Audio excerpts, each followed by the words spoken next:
I walked into the clinic thinking this was just going to be another routine post-surgery checkup. Honestly, I didn't expect anything to happen beyond the usual. Doctor asking how the pain was, checking my incision, maybe adjusting a few prescriptions. I had knee surgery about 3 weeks ago, and I was still hobbling around with crutches.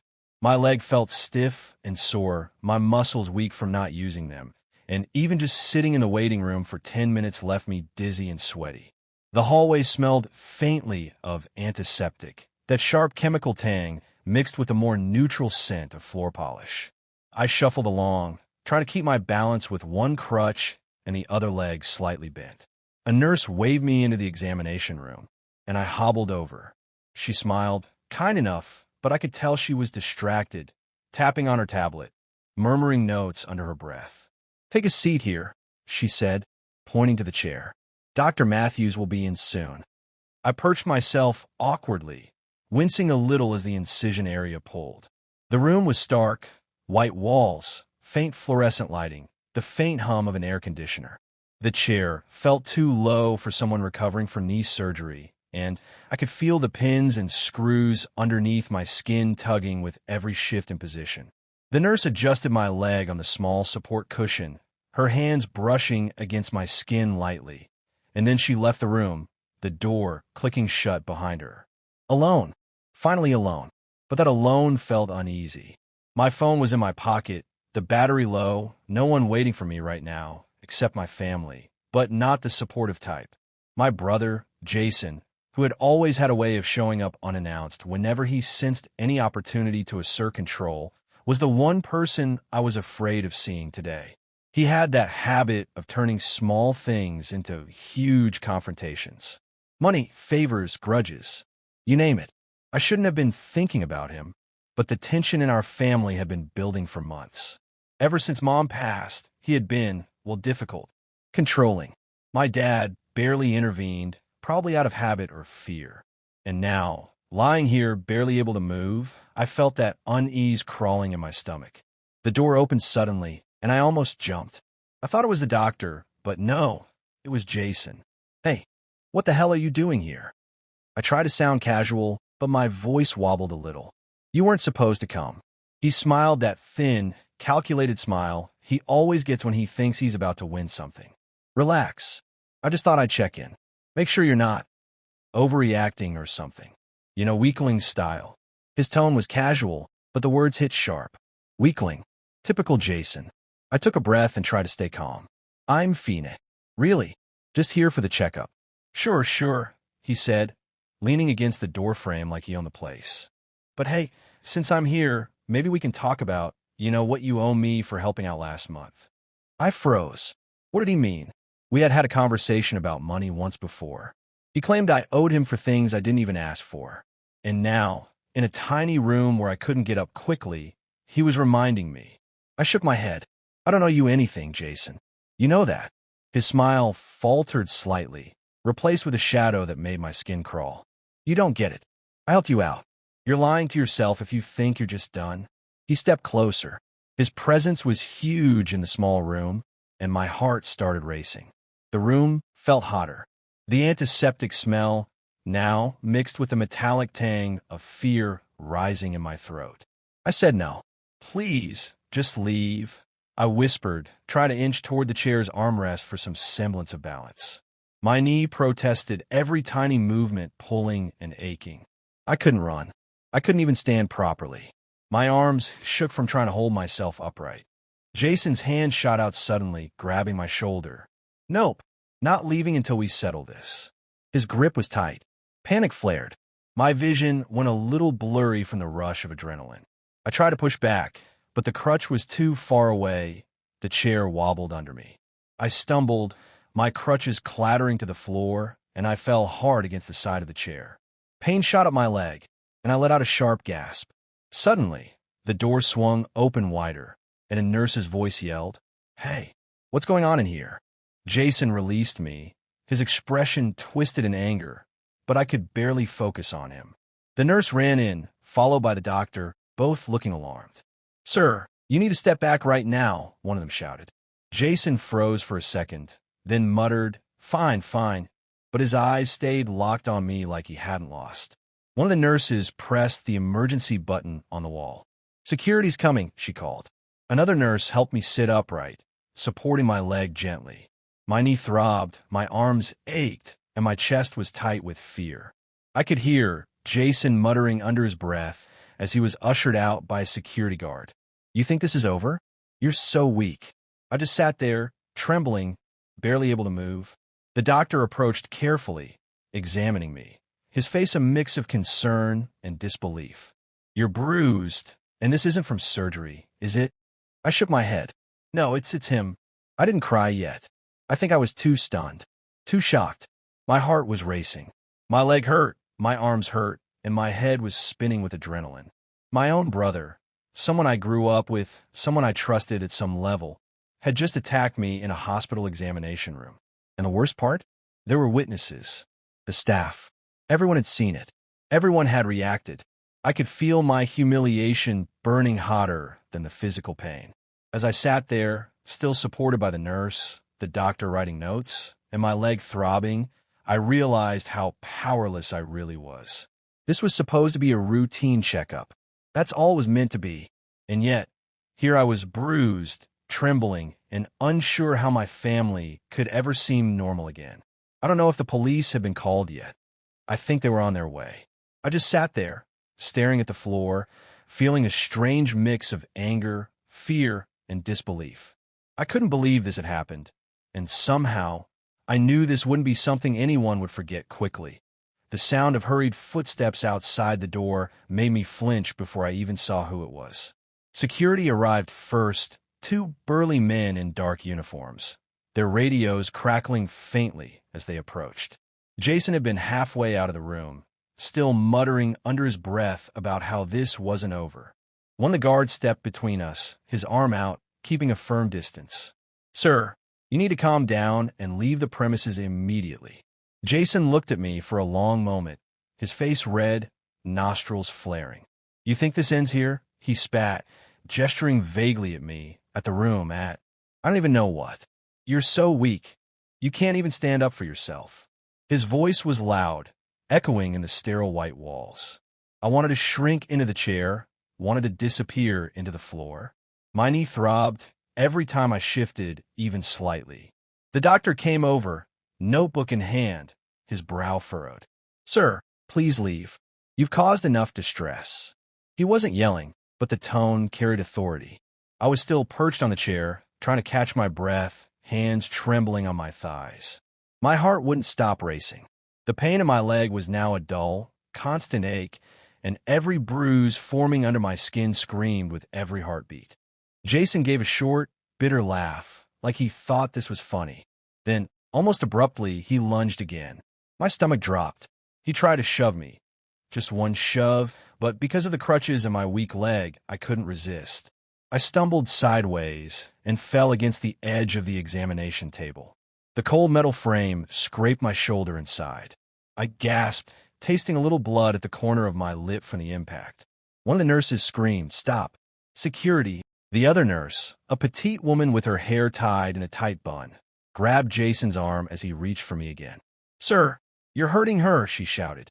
The tone of fear in her voice made my chest tighten. She had clearly been shaken, but she wasn't going to back down. I wanted to scream, to tell him to leave, but my throat was dry, my mouth so parched I could barely speak. I croaked, Jason, stop, please." He looked at me, and for a split second, I thought I saw hesitation in his eyes.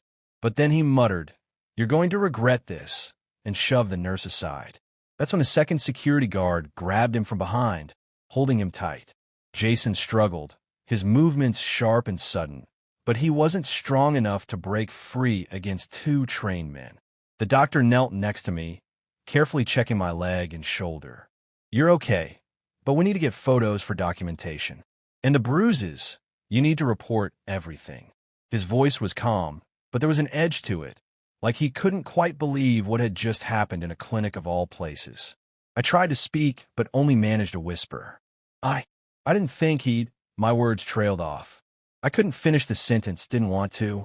I didn't want to admit it out loud.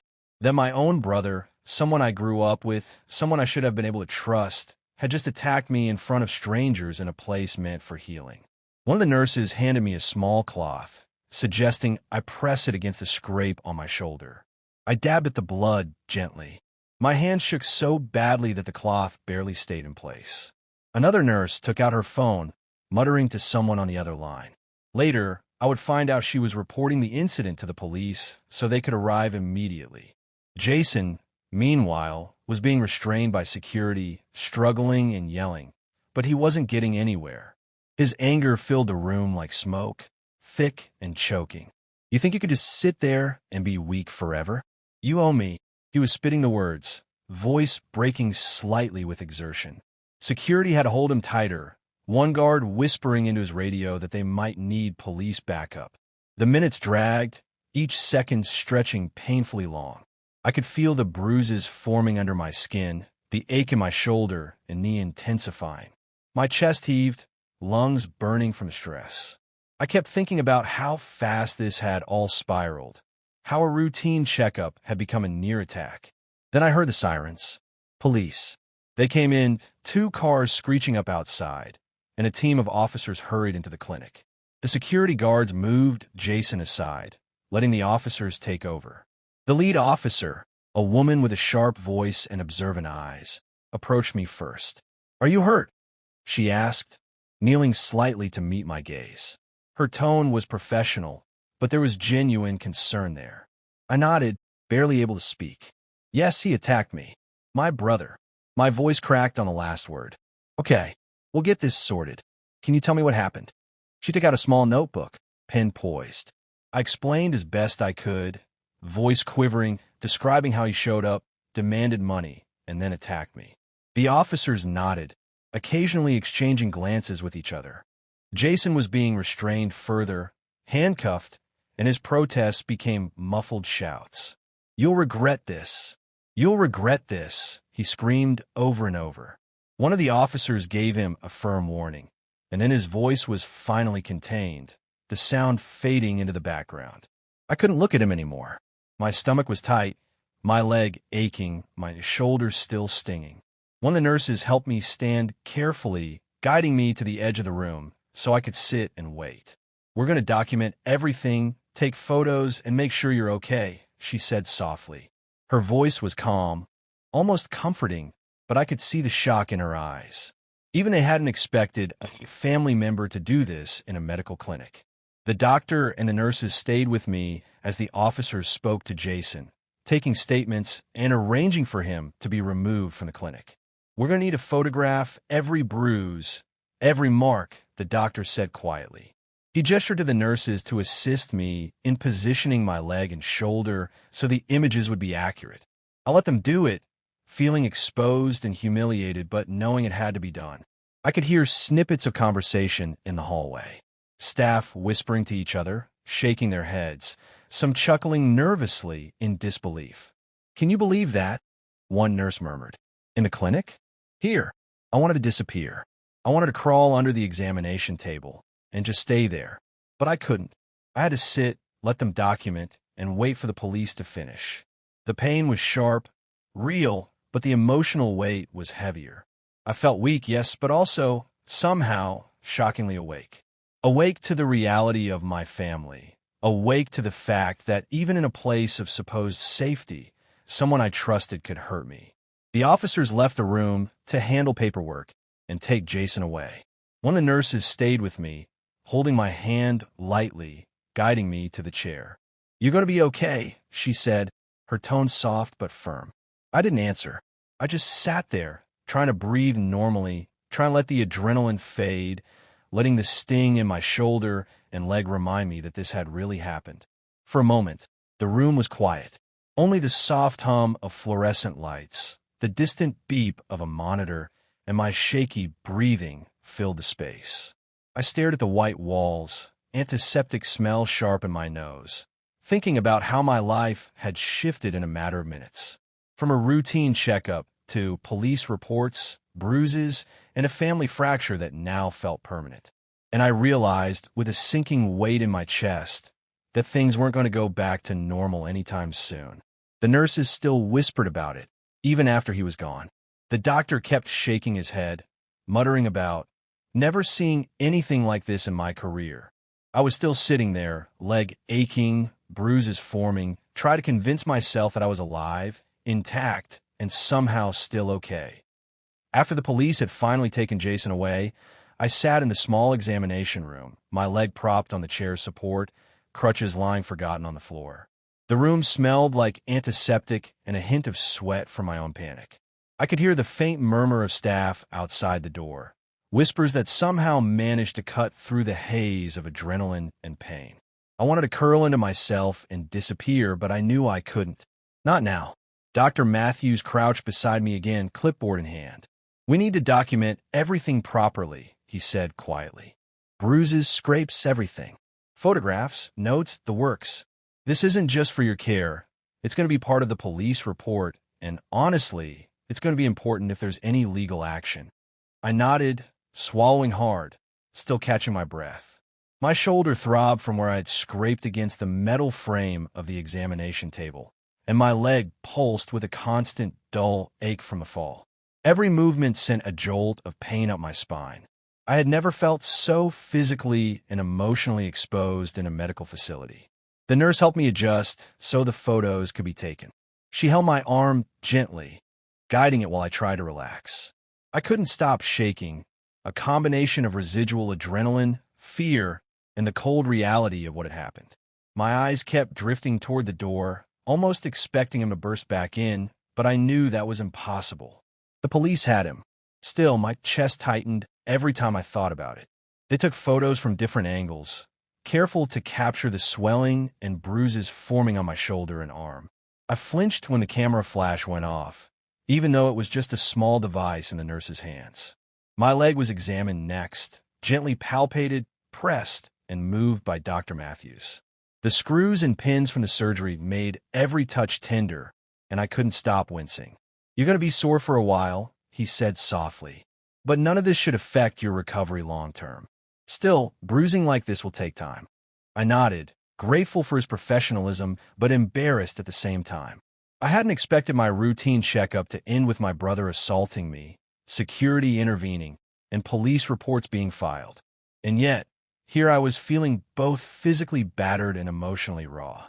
As the documentation continued, I tried to piece together my thoughts. Jason's anger, his insistence that I owed him something, his sudden physical aggression, it all made sense in the context of our family, but it still felt surreal. Growing up, there had always been tension, arguments over money, favoritism, who was better or weaker, but nothing had escalated like this before. At least, nothing in front of witnesses in a hospital. I could hear the murmurs from the staff again, low enough that I wasn't sure if I wanted to hear them. "I can't believe he did that," one nurse whispered. "In here, of all places." "Poor kid," another added. "I've been working here for years, never seen anything like this." I realized that the humiliation stung as much as the bruises. Everyone here had witnessed it.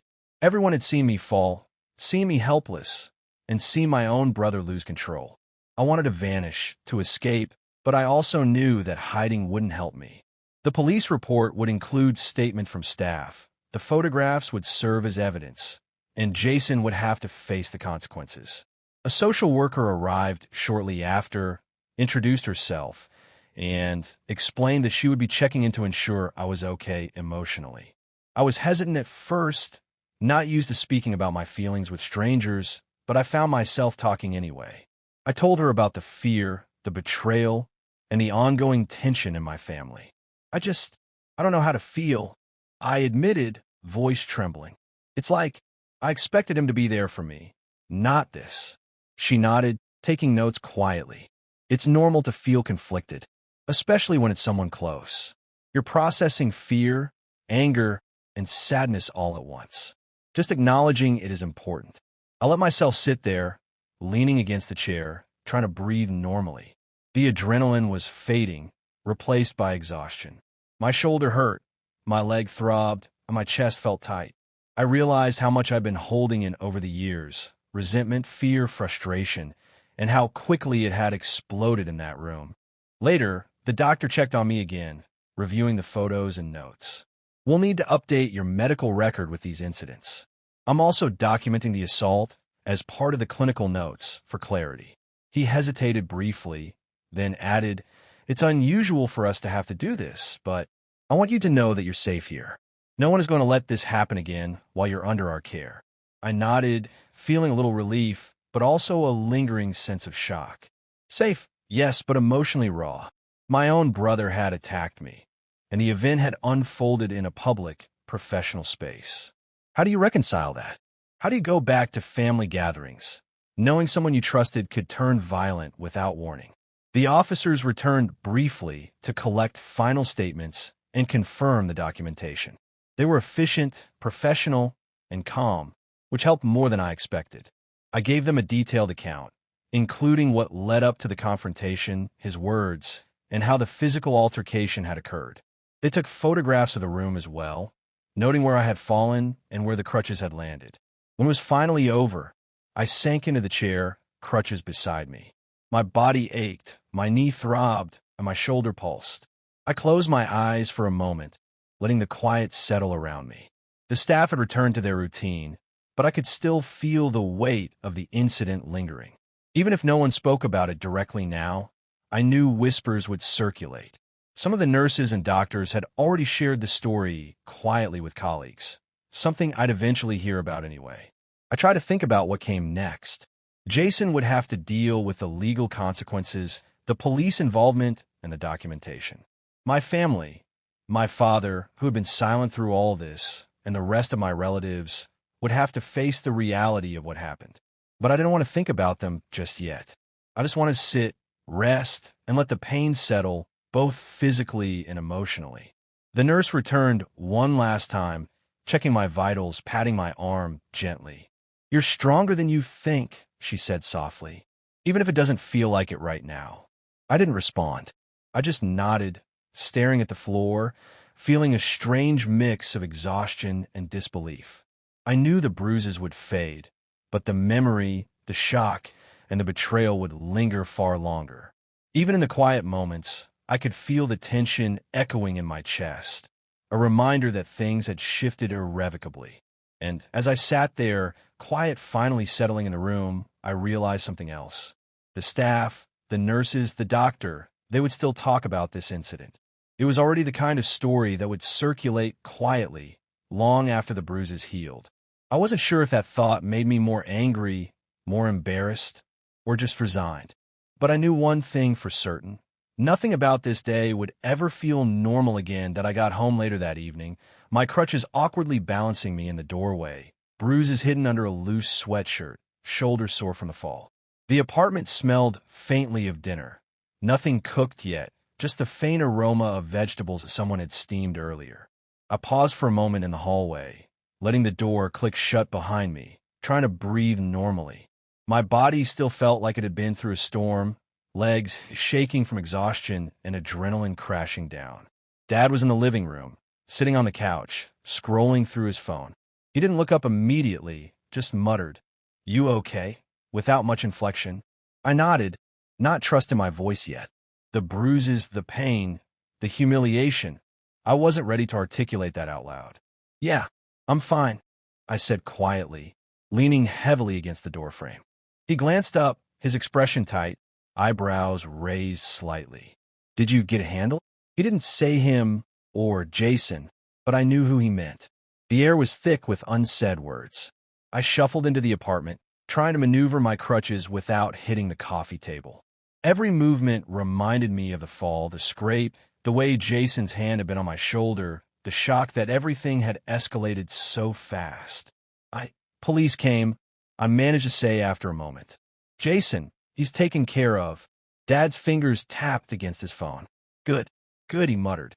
He didn't ask questions, didn't press. It felt like relief, but also a kind of cold distance. Like he wanted it handled, but didn't want to deal with it emotionally.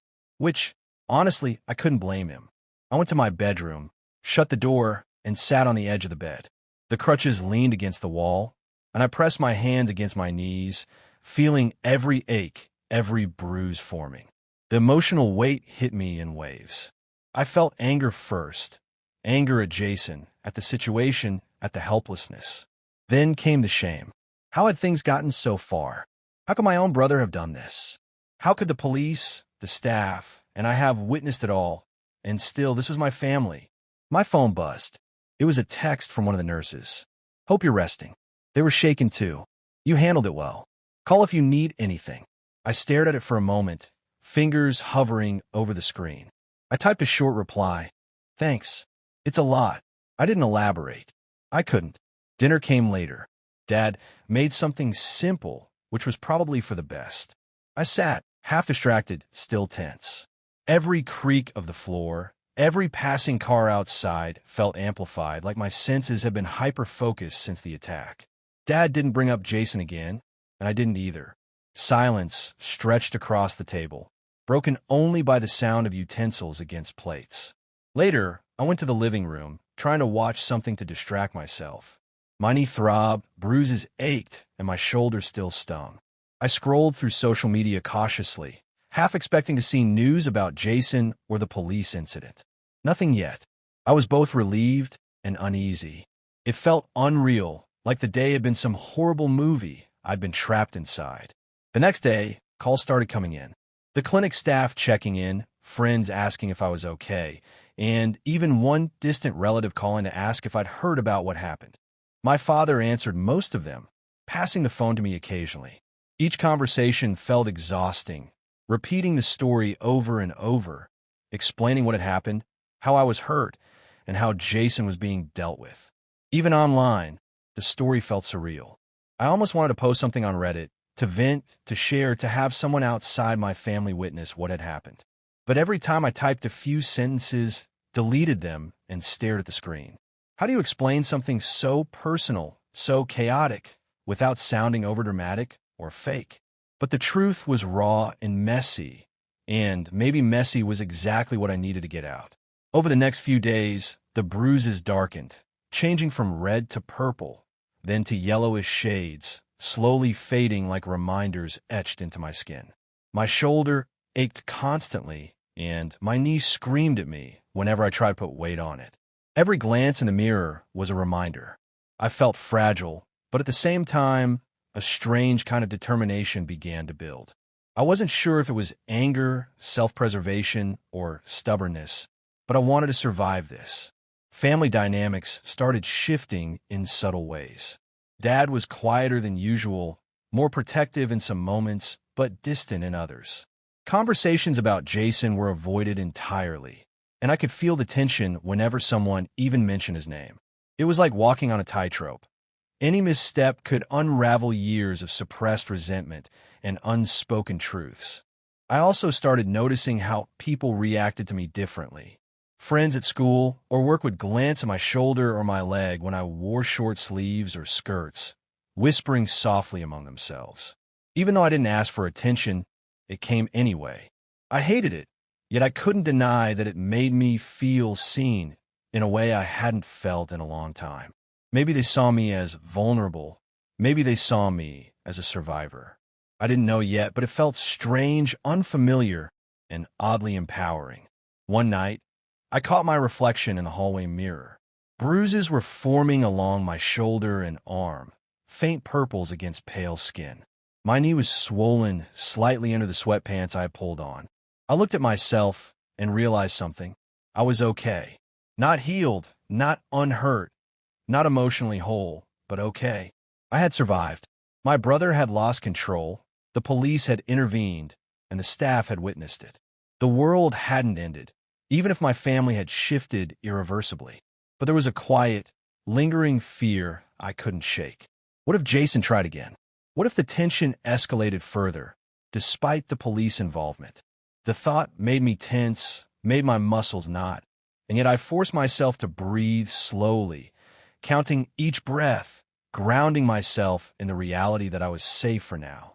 Even as I tried to relax in the quiet, I could hear whispers from the clinic in my head. The nurses still talking about what happened, the doctor shaking his head, the faint sound of the security alarm echoing in memory. The incident had left a mark beyond physical bruises. It had shifted the way I saw my family, my brother, and even myself. And maybe that was the hardest part. Not the pain, not the humiliation, not even the fear. It was realizing that life could change in a single moment, and that some things like trust, family loyalty, and a sense of safety might never go back to how they were. I lay in bed that night, staring at the ceiling, listening to the faint hum of the city outside, and thought about what had happened. Jason would face consequences, bruises would fade, police reports would be filed, but the memory, the disbelief, the fear, the sense of betrayal would linger far longer. And the staff, the nurses, the doctor, they would still talk about it. Even now, I could hear the faint echoes of whispers in my mind, reminding me of everything I had survived. Days turned into weeks, and the physical bruises gradually faded. The red and purple shades on my shoulder and arm dulled to yellowish shadows, and my knee slowly regained some mobility, though it still throbbed when I pushed myself too far. I was healing, or at least my body was. The emotional scars, however, were another story entirely.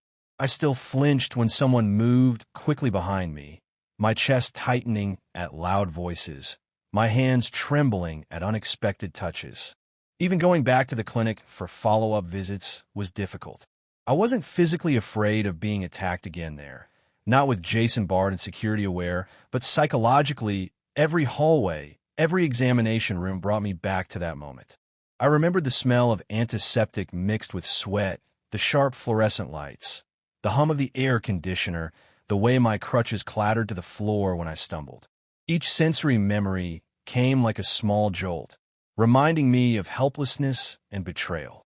Staff members treated me with more caution now. Nurses who had been on duty during the incident would sometimes glance at me in the hallway, and I could catch them whispering to one another. "That poor girl. I'd hear," or "I still can't believe he did that here." I knew they meant well, but it made me uncomfortable. I didn't want to be a story, a cautionary tale whispered in hospital break rooms. I wanted to be invisible, normal, just a patient who had surgery and was recovering, not a headline in someone else's conversation. Jason's presence, or rather, absence, cast a long shadow over everything. He had been temporarily restrained by the police, but my father refused to discuss the details with me. I didn't press. The thought of hearing him try to justify his behavior, or worse, blaming me for provoking him, made my stomach churn. The tension at home was palpable. Dad moved around the apartment carefully, quiet, as if walking on eggshells. Even ordinary family interactions felt strained, like there was an invisible chasm separating us. My own thoughts kept circling the incident. I'd replayed it in my head countless times. Jason stepping into the room, the words he spat, the sudden shove that sent me against the metal frame of the chair. I could still feel the jolt of impact in my shoulder, the ache in my knee, the sense of vulnerability that washed over me when the nurses yelled. The adrenaline had faded, but the memory of helplessness lingered like a shadow over my consciousness.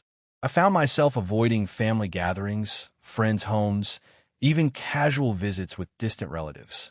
I didn't trust the spontaneity of normal life anymore. Any unexpected noise, any sudden movement triggered a flicker of anxiety. I tried to joke about it, to make light in conversation, but it never fully worked. Some part of me had been permanently shaken by that single, chaotic episode in the clinic. At the clinic, Dr. Matthews continued to check in on my recovery. "You're doing well physically," he said one day, adjusting my knee brace and examining my shoulder. "Emotionally, it's understandable if you're still shaken. That was traumatic, even if it lasted only a few minutes." I nodded, not trusting my voice. I had thought trauma was something for strangers or big disasters, not a routine checkup with someone you knew well. But here it was.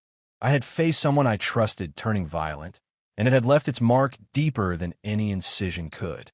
The staff remained unusually attentive. Even months later, I could feel their eyes on me a little longer, their whispers lingering just at the edge of my hearing. "She's recovering well, but she's still carrying it," I overheard one nurse tell another once as I walked past. It made me flinch slightly. They weren't malicious, but somehow it emphasized that this incident would never completely disappear from memory. From the staff, from me, from anyone who had witnessed it. I realized that my relationship with Jason had fundamentally changed. I no longer felt the instinct to forgive or justify him, at least not yet. Part of me ached at that thought, remembering our childhood, our shared experiences, the moments when he had seemed like a brother I could rely on.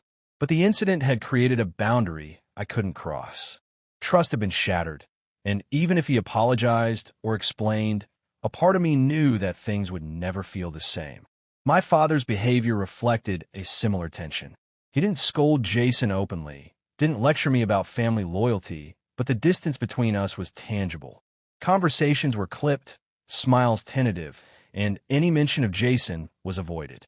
I sometimes felt like an outsider in my own home, sitting with bruises fading, legs still stiff, and a mind that refused to quiet.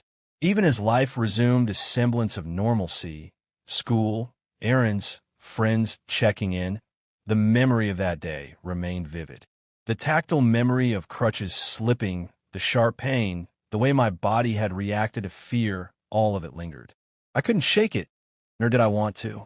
It was a part of my experience, part of what had shaped the person I was becoming, cautious, aware, stronger in ways I hadn't been before. Some days, I laughed at minor inconveniences or joked about clumsiness, but the shadow of that day hovered. I would pass a hallway in a hospital and remember the fluorescent lights, the antiseptic, the adrenaline surge. I would walk past someone's sudden movement and remember the hand on my shoulder, the shove, the scrape. Even in quiet moments, those echoes were there, reminding me that life could change in seconds, and that some people could be unpredictable, even familiar ones. I began writing again, something I had stopped doing after surgery. I scribbled down my experiences, my fears, my anger, and my small victories in recovery. It helped to put words to the chaos, to process it, even if no one else would read them. I wrote about the incident in detail, the confrontation, the aftermath, the police involvement, and the slow rebuilding of my sense of safety. Writing was cathartic, a way to reclaim my own narrative from the whispers, the judgment, and the lingering memory of that traumatic day.